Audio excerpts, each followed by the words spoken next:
Previous जितने भी concept आपने डिस्कस किए उनको नहीं प्रॉब्लम लिया हुआ है। ये प्रॉब्लम आपको फर्स्ट यूनिट में है, जिसमें उसने आपसे water content, density of moist soil, dry density, void ratio, porosity and degree of saturation find out करनी है। तो किस तरह से आप प्रॉब्लम सॉल्व करते हैं, चाहे आप कॉम्पिटिटिव एग्जाम की बात करें, चाहे आपने एंड टर्म एग्जाम की बात करें, ठीक है ना। तो जो भी फॉर्मुलेशन आपने पढ़ा है, वाटर कंटेंट का पढ़ा है, वॉइड रेशियो का पढ़ा है, तो उनको किस तरह से प्रॉब्लम जब आती है तो हम इनपुट फाइंड आउट करते हैं। मे बी इनपुट आपका उस शेप में नहीं दिया होता है जिस शेप में आपका फॉर्मुलेशन होता है, तो किस तरह से प्रोसेस आपको अडॉप्ट करनी है, मेथडोलॉजी क्या लेनी है, किस तरह से इनपुट को एक्सट्रैक्ट करते हैं हम और कॉन्सेप्ट को अप्लाई करते हैं, देन अपना आउटपुट निकालते हैं।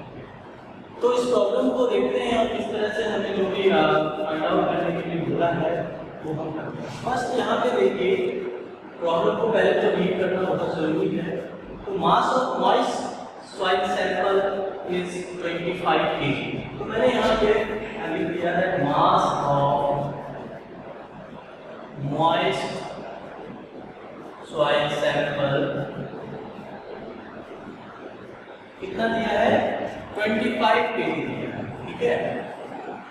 और मैं इसको कैपिटल एफ से डिनोट करता हूं, कुछ भी ले सकते हैं अगर आपको कॉन्सेप्ट क्लियर है। जैसे वाटर कंटेंट में मैंने जैसे निकाला जाता है लेबोरेटरी में, तो आप उस तरह से इसको फॉलो कर सकते हैं। And second statement, its volume is, volume को मैंने कैपिटल से डिनोट कर दिया 0.014 मीटर।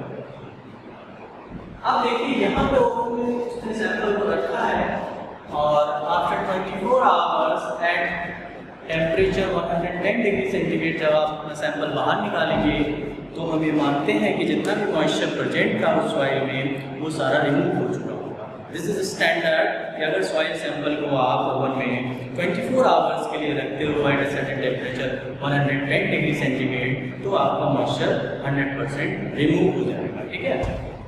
तो after drying in an oven the mass reduces to 20.6 kg। तो ओवन ड्राइड मास मैं यहाँ पे लिख देता हूँ, ओवन ड्राइड मास, जिसको मैं एमडी से डिनोट कर देता हूँ, mass of dried soil is 20.6 kg। Determine water content, density of moist soil, dry density, void ratio, porosity and degree of saturation। तो इतने आपको आउटपुट रिक्वायर्ड है जिसने प्रॉब्लम में पूछा है और इतना हमारा इनपुट दिया गया है। सिर्फ इतने इनपुट से आपको आपके आउटपुट फाइंड आउट करना है। तो फर्स्ट मैं बात करता हूँ, first is your water content.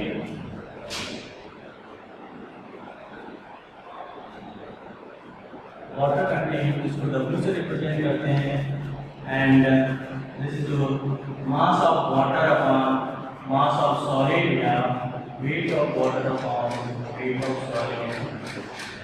जिस टर्म में आपकी प्रॉब्लम दी हो उस टर्म में आप अपना फॉर्मुलेशन।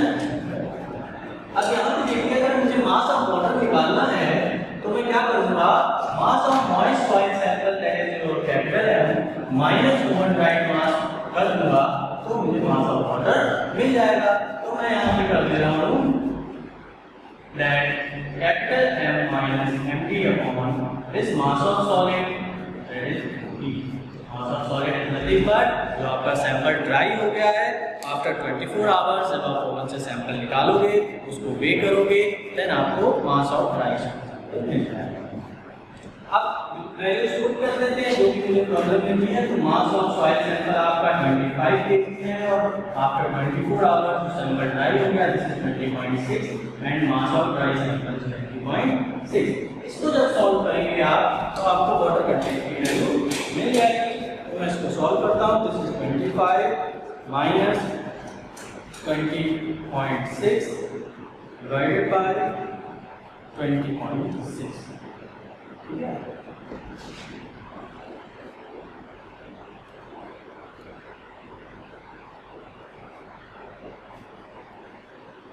तो ये आ रहा है आपका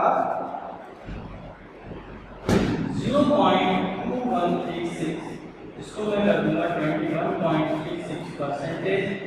तो ये आपका वाटर कंटेंट आ चुका है जो आपका फर्स्ट आउटपुट है। रिक्वायर्ड था वो मैंने निकाल दिया है। This is your water. ठीक है, क्लियर है ये किस तरह से हम अगर लेबोरेटरी में आप वाटर कंटेंट को निकालेंगे बाय ओपन ड्राइंग मेथड, जैसे मैंने बताया था ओपन ड्राइंग मेथड आपका एक्यूरेट मेथड है, लेबोरेटरी मेथड है। और किस तरह से आप फाइंड आउट करते हैं, तो सबसे पहले हम जो सॉइल सैंपल लाए हैं उसको हम एक कंटेनर में लेंगे और उसको ओवन में रख देंगे। 24 आवर्स के बाद हमने ओवन को 110 डिग्री पे सेट किया होगा और उसके बाद जो हमें मिलेगा वो मास ऑफ ड्राई सॉइल मिलेगा। तो हम फॉर्मुलेशन करेंगे और सेकेंड जो हमें इसको पूछा है that is density of moist soil. Density of moist soil कैसे निकालेंगे, देखिए second is density of moist.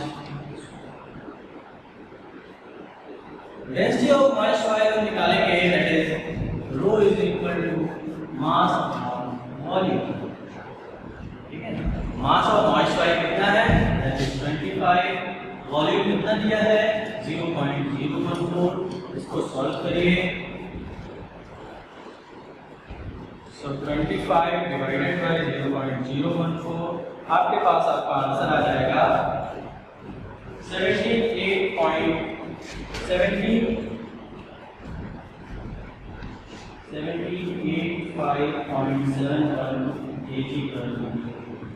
ये आपका डेंसिटी ऑफ मॉइस्ट सॉइल। तो ये दो जो पैरामीटर हमने निकाले हैं ये आपको क्लियर होने चाहिए। डेंसिटी इस तरह से हमने प्रीवियस लेक्चर में आप जाएंगे तो देखेंगे इस तरह से डेंसिटी हम बल्क डेंसिटी निकालते हैं, ड्राई डेंसिटी निकालते हैं, सैचुरेटेड डेंसिटी निकालते हैं। ठीक है, उसका फॉर्मूलेशन आप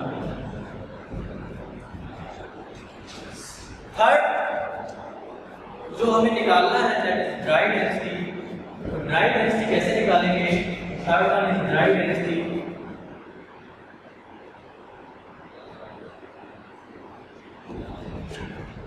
ड्राई डेंसिटी इज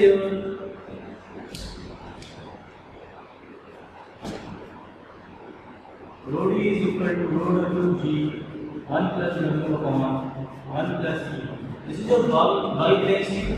अब आप इस पर कंडीशन अप्लाई करोगे तो this is rho w into g plus w g का मैंने अंदर मल्टीप्लाई कर दिया है और अपॉन 1 plus e कर दिया है। अब देखिए अगर आपको प्रीवियस रिलेशनशिप्स याद होंगी तो आप ये आइडेंटिफाई कर लेंगे कि w g को मैं क्या लिख सकता हूँ, w g को मैं s e लिख सकता हूँ। ठीक है, w g को मैं s e लिख सकता हूँ, मैंने लिख दिया rho is equal to rho w g plus s e upon 1 plus e। This is generalized equation for bulk density। जैसा कि आपको रिक्वायर्ड हो, अगर आपको ड्राई डेंसिटी रिक्वायर्ड हो तो s की वैल्यू क्या हो जाएगी, 0 हो जाएगी। अगर आपको सैचुरेटेड डेंसिटी रिक्वायर्ड है तो s की वैल्यू क्या हो जाएगी, 1 हो जाएगी। तो यहाँ पे जो फिलहाल हमें रिक्वायरमेंट है वो ड्राई डेंसिटी की रिक्वायरमेंट है, तो मैं s की वैल्यू क्या रखूंगा, 0 रखूंगा। तो मेरी जो ड्राई डेंसिटी है वो कितनी आ जाएगी, देखिए rho w into g upon 1 plus e, ये मेरी रो डेंसिटी है। तो इस फॉर्मूले को कैरी करके चलेंगे हम और वैल्यूज को पुट करेंगे। पुट करिए तो रो w आपको पता है कितना होता है 1000 kg/m³। g आपको दिया हुआ है that is 2.67 divided by 1 plus e। अब 1 प्लस e तो हमें पता नहीं है, ठीक है ना। देखिए यहाँ पे e तो पता नहीं है, यानी कि सबसे पहले हमें वाइड रेशियो निकालना पड़ेगा। तो अगर मैं रो d को ऐसे ना निकाल के रो d को मैं इस फॉर्मूले से निकाल दूं, देखिए कैसे निकालूंगा, rho d is equal to mass of dry soil upon total volume. ठीक है ना, तो मास ऑफ ड्राई सॉइल क्या है 20.6, अब टोटल वॉल्यूम कितना दिया है 0.014। इसको सॉल्व करिए, 20.6 डिवाइडेड बाय 0.014, यहाँ से आपकी जो ड्राई डेंसिटी आएगी वो आएगी 1471.4 kg/m²। ठीक है, तो यहाँ से आपने ड्राई डेंसिटी अचीव कर ली है, ड्राई डेंसिटी निकाल ली है।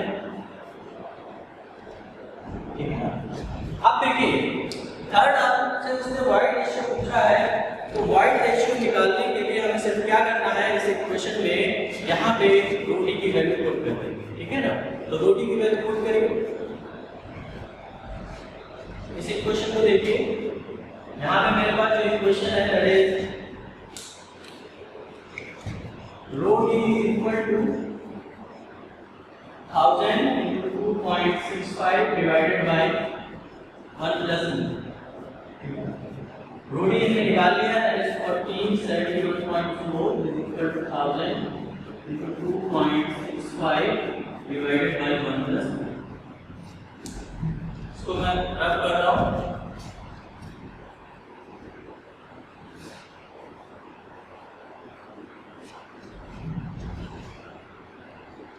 इसको जब मैं सॉल्व करूंगा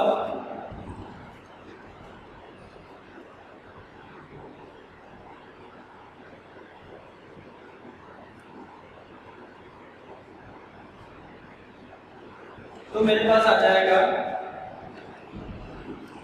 वॉइड रेशियो 0.801, ये आपका वॉइड रेशियो है, ठीक है ना।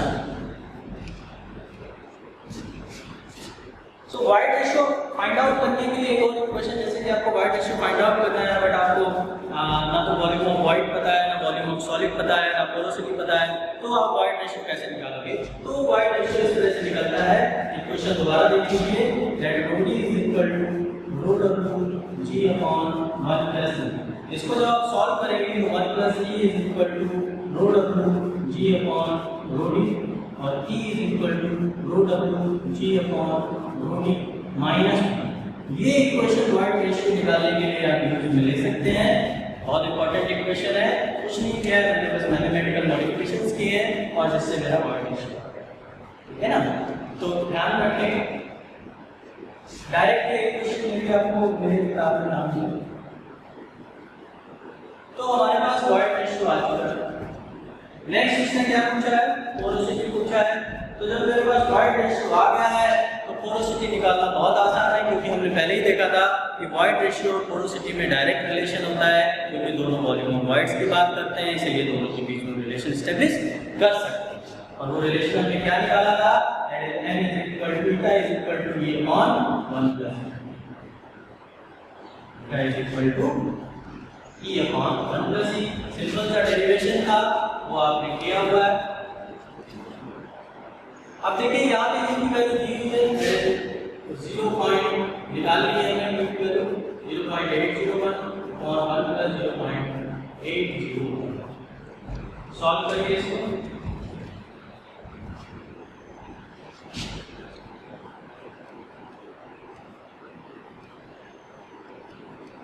दिस इज 44.7 आपका बीटा आएगा, 44.7।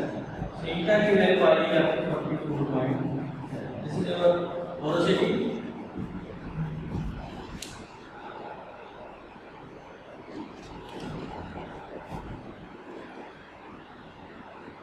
Now next degree of saturation पूछा है।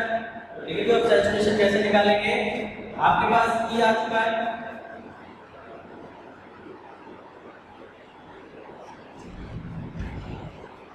आपके पास वाटर कंटेंट भी आ चुका है। वाटर कंटेंट कितना आएगा, 21.36 आपका वाटर कंटेंट आएगा, और जी आपको पहले से ही पता है। और ये तीन चीजें आपके सामने लिखी हुई हैं, that is void ratio, water content and specific gravity. और आपसे डिग्री ऑफ सैचुरेशन पूछा है, एस पूछा है। तो ये चारों वैल्यूज आप देख के, चारों पैरामीटर देख के आपके दिमाग में तुरंत इक्वेशन स्ट्राइक करनी चाहिए, that is SE is equal to W into S की वैल्यू हमें निकालनी है, तो मैं इसको S के फॉर्म में लिख देता हूँ। This is your water content की वैल्यू पुट कर दीजिए 0.2136, G की वैल्यू पुट करिए 2.65, वॉइड रेशियो पुट करिए दैट इज 0.801। सॉल्व करेंगे तो आपको सैचुरेशन की वैल्यू मिल जाएगी, that is is 0.2136 into 2.65 divided by 0.801. So this is 0.706. 0.706 is 70.6%. Degree of saturation 70.6%. मतलब क्या हुआ, यानी कि आपका जो सॉइल है वो 70.6% सैचुरेशन लेवल क्या है 70%. तो देखिए इस तरह से हम फॉर्मुलेशन करते हैं, इस तरह से हम जो भी प्रॉब्लम में पूछा है फाइंड आउट करते हैं, ठीक है ना. इक्वेशंस को थोड़ा सा मॉडिफाई भी करते हैं, क्योंकि इक्वेशन के साथ थोड़ा सा खेलना भी आपको बहुत ज़रूरी है. तो आपके रिक्वायरमेंट के हिसाब से इस तरह से इक्वेशंस को हम मॉडिफाई करेंगे. और सबसे ज़रूरी बात जो होती है जियोमेट्रिकल में प्रॉब्लम सॉल्व करने की, सबसे पहले कंडीशंस को आइडेंटिफाई कर लीजिए. कंडीशन क्या है, यही भी अगर स्टेटमेंट आपने मिस किया तो ये प्रॉब्लम सॉल्व नहीं, ठीक है ना. ओके,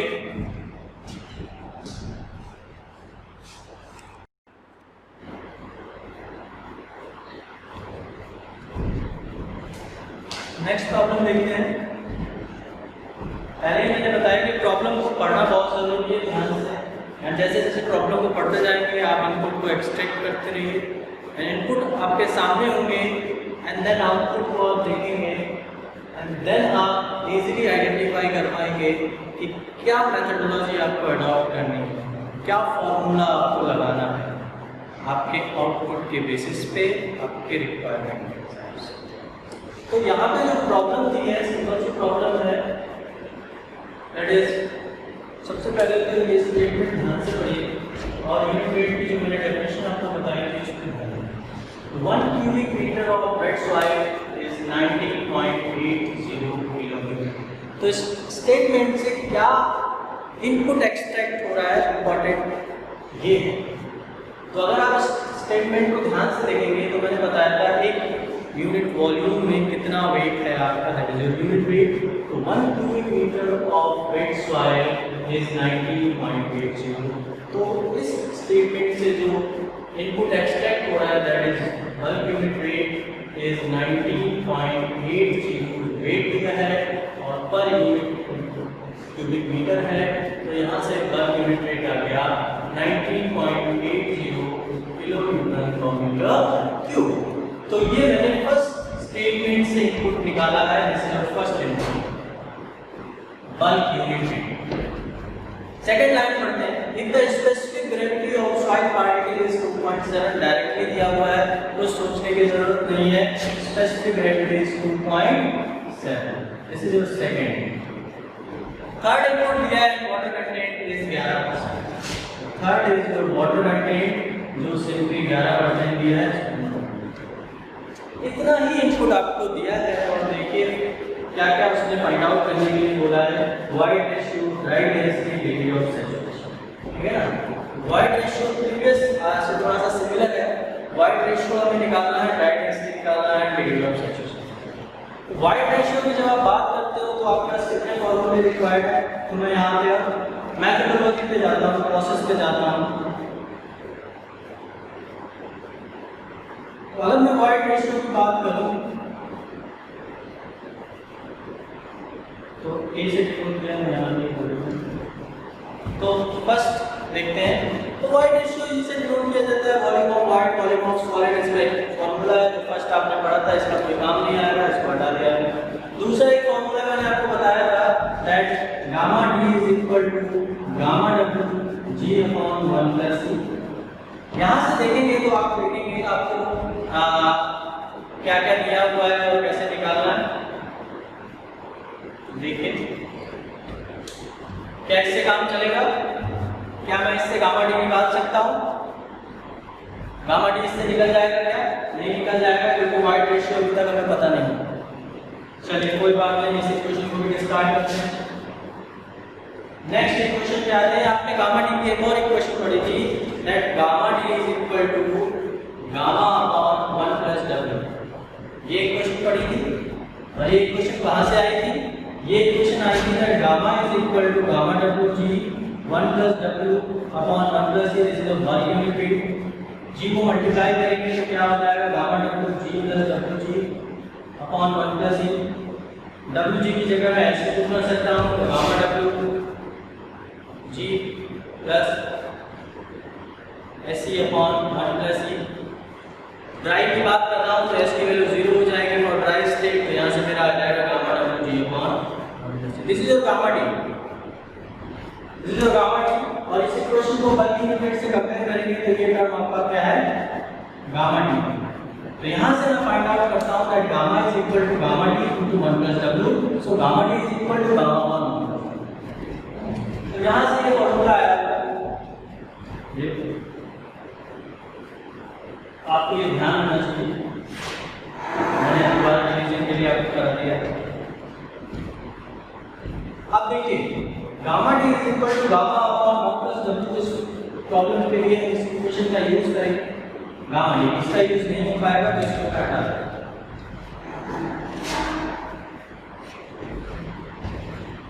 अब देखिए आपको इस इक्वेशन के लिए जो भी इनपुट रिक्वायर्ड है तो आपको ये हो गया प्रॉब्लम।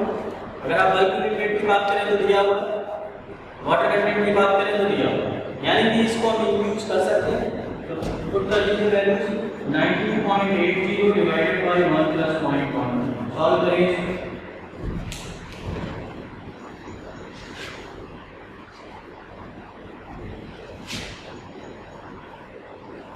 तो जो मेरा ड्राई डेंसिटी यूनिट वेट आएगा वो आएगा आपका 17.83 किलोमीटर पर मिनट। तो ड्राई डेंसिटी हमने निकाली है, दैट इज 17.83 किलोमीटर पर minute. This is okay. Now so इसको मैं बी नाम ए नाम का देखिए, इसको मैं बी नाम दे देता हूँ क्योंकि मैंने यहाँ पे निकाल लिया है। अब बात करते हैं ए नाम। ए में वाइड रेशियो इसने पूछा है, वाइड रेशियो कैसे निकालेंगे, देखिए gamma d equal to gamma W G upon 1 plus e, ये फॉर्मूला आपने देखा था है ना। अब यहाँ से ई के फॉर्मूले ले लेते हैं इसको, 1 plus e is equal to gamma W G upon gamma D.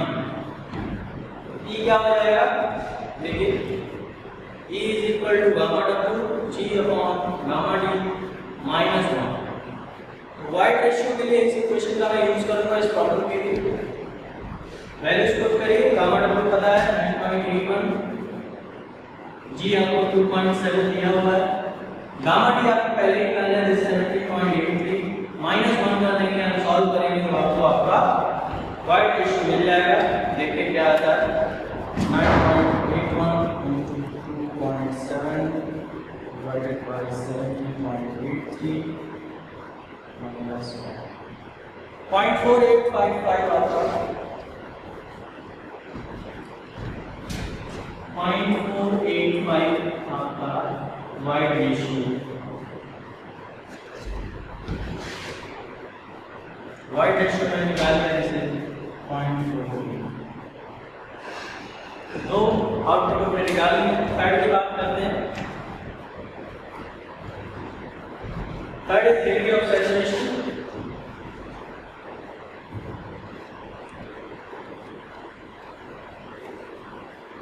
देखिए आपके पास P आ चुका है 0.485, वाटर कंटेंट आपको पता है 0.11 और G आपको पता है 2.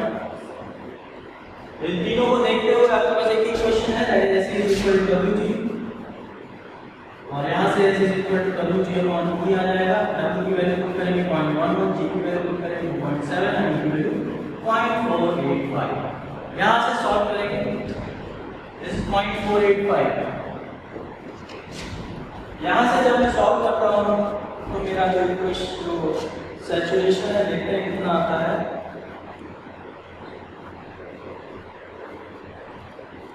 This is 0.612, degree of saturation जो आया 0.612 आया, इसको 61.2% कह दूंगा, यानी कि 61.2 सैचुरेशन है।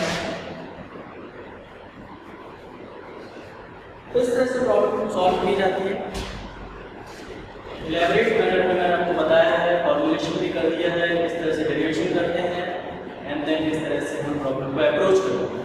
तो प्रॉब्लम कोई भी हो, है ना, किस तरह से आप प्रैक्टिस किया है, किस तरह से आपने फॉर्मुलेशन को समझा है, तो आपको प्रॉब्लम सॉल्व होने में कोई प्रॉब्लम नहीं होगी। तो इस तरह के 2 प्रॉब्लम हमने देखे हुए, एक डेंसिटी के फॉर्म में दिखा था, एक मैग्नीट्यूड के फॉर्म में बता दिया, दोनों को प्रैक्टिस कर लीजिए। एग्जाम में इसी तरह के प्रॉब्लम्स आते हैं, कुछ मॉडिफिकेशंस होते हैं, कुछ ट्रिकी पॉइंट्स होते हैं, वो स्ट्राइक कर जाते हैं तो प्रॉब्लम सॉल्व हो जाता है। ठीक है, तो इसमें आपको ये फाइंड आउट करना कि बल्क यूनिट फिट कैसे किया है, थोड़ा सा प्रॉब्लम जो इनिशियल स्टेज में उनकी भी, तो अभी आप नए नए सब्जेक्ट को पढ़ रहे हैं तो इसीलिए सारी चीज़ें बताना आपको ज़रूरी है। Okay,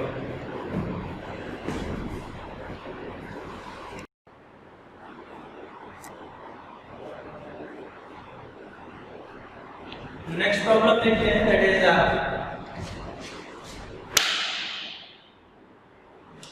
sample of saturated soil has water content of 35%, the specific gravity is 2.67, determine void ratio, porosity and saturated liquid concentration।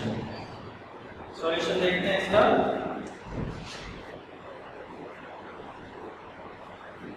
Input देखते हैं, ध्यान रखिएगा सबसे पहले तो प्रॉब्लम को ध्यान से समझना है, पढ़ना है, एंड देन कंडीशंस को आइडेंटिफाई करना है। तो इसमें फर्स्ट स्टेटमेंट में जो कंडीशन दी है, आपकी सॉइल की जो स्टेट है that is saturated state.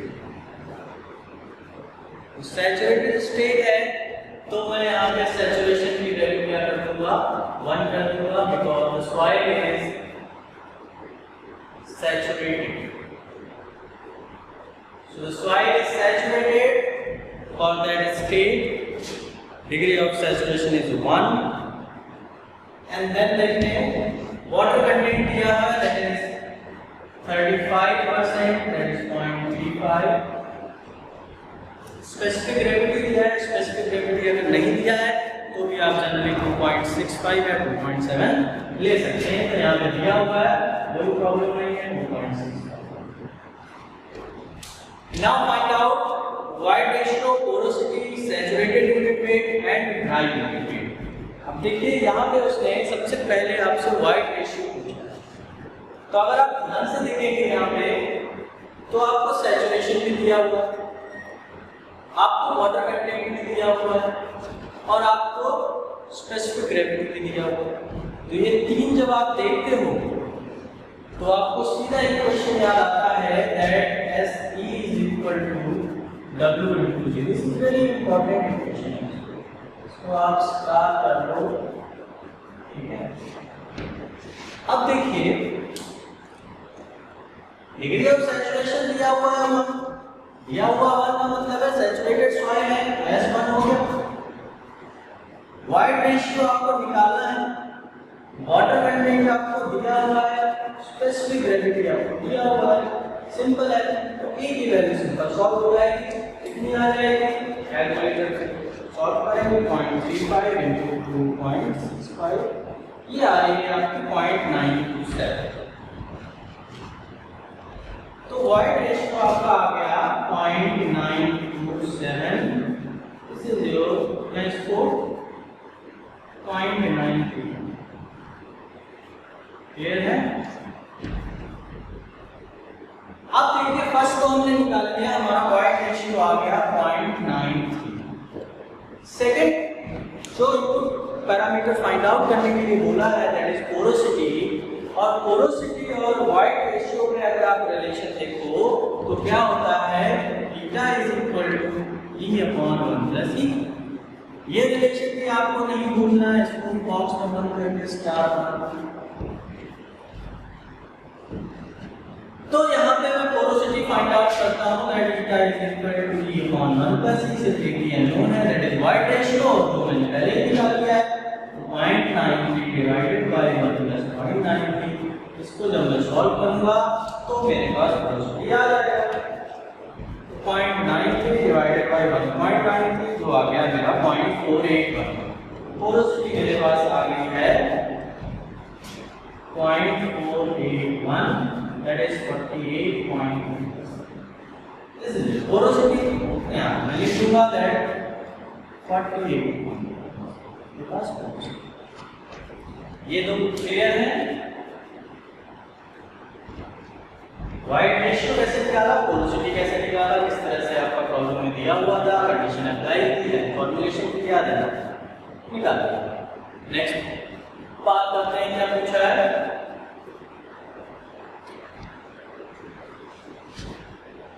Next इसने हमसे कहा है कि सैचुरेटेड यूनिट वेट निकाल।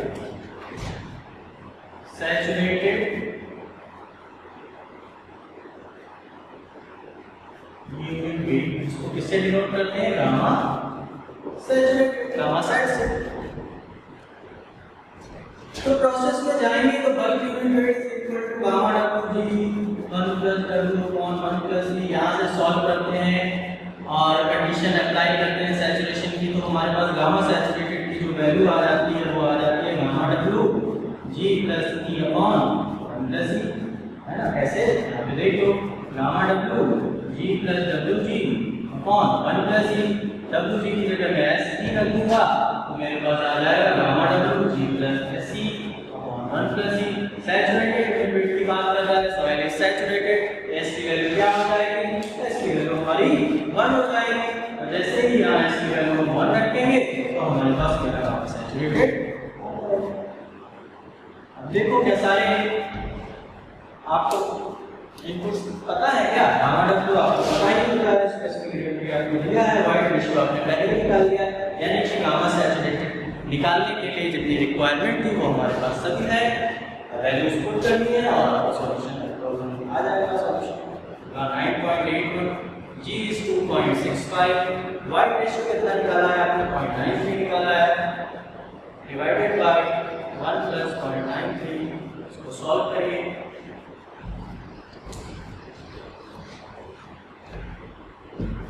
तो 2.65 प्लस 0.93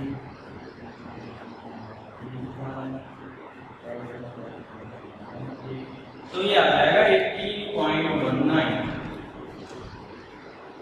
गामा सैचुरेटेड 18.19 किलोन्यूटन हमारा आ गया है। यहाँ पे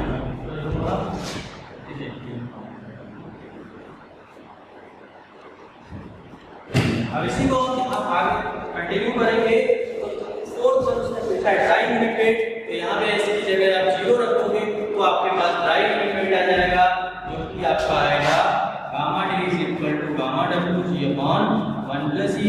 सारी वैल्यूज को पुट करिए। गामा डब्ल्यू is 9.81, G is 2.65, e is 1.93। Solve करेंगे का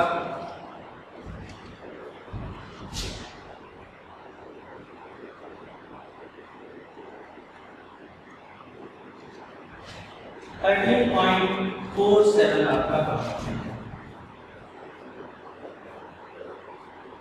यूनिट लिखना बहुत जरूरी है। तो किस तरह से आपको अगर ऑब्जेक्टिव में आता है तो किस तरह से अप्रोच करना है। Objective approach is different, this is elaborated manner of solution. और आपके एंड टर्म में अगर आता है तो आप इस तरह से एलैबोरेट करके सॉल्व कर सकते हैं, मार्क्स अच्छे मिलेंगे आपको। एंड ऑब्जेक्टिव के लिए आपको प्रैक्टिस करनी है। तो इसी तरह के क्वेश्चंस आते हैं ऑब्जेक्टिव में। सपोज वो सिर्फ वाइड रेशियो निकालने की बात कर देगा इसमें तो वो ऑब्जेक्टिव में आ जाएगा। सैचुरेटेड की बात कर देगा, सिर्फ एक पैरामीटर पूछ लेगा तो वो ऑब्जेक्टिव में हो जाएगी।